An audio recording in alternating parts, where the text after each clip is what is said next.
ಮುಂಬರುವ ಜಿಲ್ಲಾ ಪಂಚಾಯತ್ ಚುನಾವಣೆಗೆ ಆಕಾಂಕ್ಷಿಗಳು ಅಲರ್ಟ್ ಆಗಿದ್ದಾರೆ. ಮಂಡ್ಯದ ಕೊಪ್ಪ ಭಾಗದ ಆಕಾಂಕ್ಷಿಯಾದಂತಹ ಉದ್ಯಮಿ ಗಿರೀಶ್ ತಮ್ಮ ಭವಿಷ್ಯ ರಾಜಕೀಯದ ಹೆಜ್ಜೆಗೆ ಬಲ ನೀಡುವಂತೆ ಪ್ರಚಾರಾತ್ಮಕ ಕಾರ್ಯವನ್ನು ಆರಂಭಿಸಿದ್ದಾರೆ. ಕ್ಷೇತ್ರದ ಜನರಿಗಾಗಿ ಮಂತ್ರಾಲಯ ಸೇರಿ ಉತ್ತರ ಕರ್ನಾಟಕ ಪ್ರವಾಸದ ವ್ಯವಸ್ಥೆ ಮಾಡಿದ್ದು 3 ಬಸ್ಗಳಲ್ಲಿ ಸುಮಾರು 200ಕ್ಕೂ ಹೆಚ್ಚು ಜನರನ್ನು ಕರೆದೊಯ್ಯಲಾಗಿದೆ.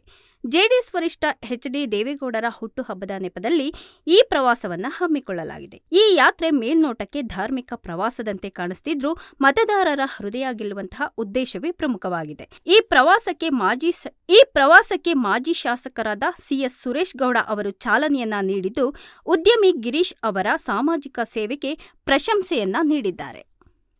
ಇವತ್ತು ವಿಶೇಷವಾಗಿ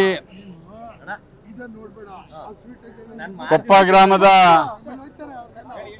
ಯುವ ಮಿತ್ರರಾದ ಗಿರೀಶ್ ಅವರು ಮತ್ತು ಅವರ ಸ್ನೇಹಿತರುಗಳೆಲ್ಲ ಸೇರಿ ಕೊಪ್ಪ ಗ್ರಾಮದಿಂದ ಸುಮಾರು 100 ಜನ ಮಹಿಳೆಯರನ್ನ 50 ಜನ ಪುರುಷರನ್ನ ಇವತ್ತು ಶ್ರೀ ಗುರು ರಾಘವೇಂದ್ರ ಸ್ವಾಮಿ ದರ್ಶನಕ್ಕೆ ಹಾಗೂ ಸುತ್ತಮುತ್ತ ಜಾಗಗಳನ್ನ ನೋಡಲಿಕ್ಕೆ ಎಲ್ಲ ರೀತಿಯ ವ್ಯವಸ್ಥೆಯನ್ನು ಮಾಡಿಕೊಟ್ಟಿದ್ದಾರೆ. ಗುರು ರಾಘವೇಂದ್ರ ಎಲ್ಲರಿಗೂ ಸಹ ಒಳ್ಳೇದು ಮಾಡಲಿ ಅಂತ ಕೇಳ್ತೀನಿ. ಜೊತೆಗೆ ಈ ಸ್ವಲ್ಪ ರೈತಾಪಿ ವರ್ಗದವರು ಸ್ವಲ್ಪ ಫ್ರೀ ಇರೋದ್ರಿಂದ ಅವರಿಗೆ ಒಂದು ರೀತಿಯ ಒಂದು ಬ್ರೇಕ್ ಸಿಕ್ತಂಗೆ ಆಗ್ತದೆ. ಇದಕ್ಕೆ ಪ್ರತ್ಯಕ್ಷವಾಗಿ ಪರೋಕ್ಷವಾಗಿ ಸಹಕಾರ ಮಾಡಿದಂಥ ವಿಶೇಷವಾಗಿ ಗಿರೀಶ್ರವರು ಎಲ್ಲ ರೀತಿಯ ಸಹಕಾರವನ್ನು ಕೊಡ್ತಾ ಇದ್ದಾರೆ. ಅವರಿಗೆ ನಾನು ಎಲ್ಲ ಭಕ್ತಾದಿಗಳ ಮೂಲಕ ಕೃತಜ್ಞತೆಗಳನ್ನ ಅರ್ಪಿಸ್ತೀನಿ.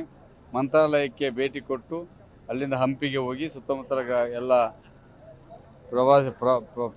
ಪ್ರೇಕ್ಷಣೀಯ ಸ್ಥಳಗಳನ್ನ ನೋಡ್ಕೊಂಡು ಬರ್ತಕ್ಕಂಥ ಕೆಲಸವನ್ನು ಮಾಡ್ತಾರೆ. ಅವರಿಗೆ ಧನ್ಯವಾದವನ್ನು ಸಹ ಹೇಳ್ತೇನೆ.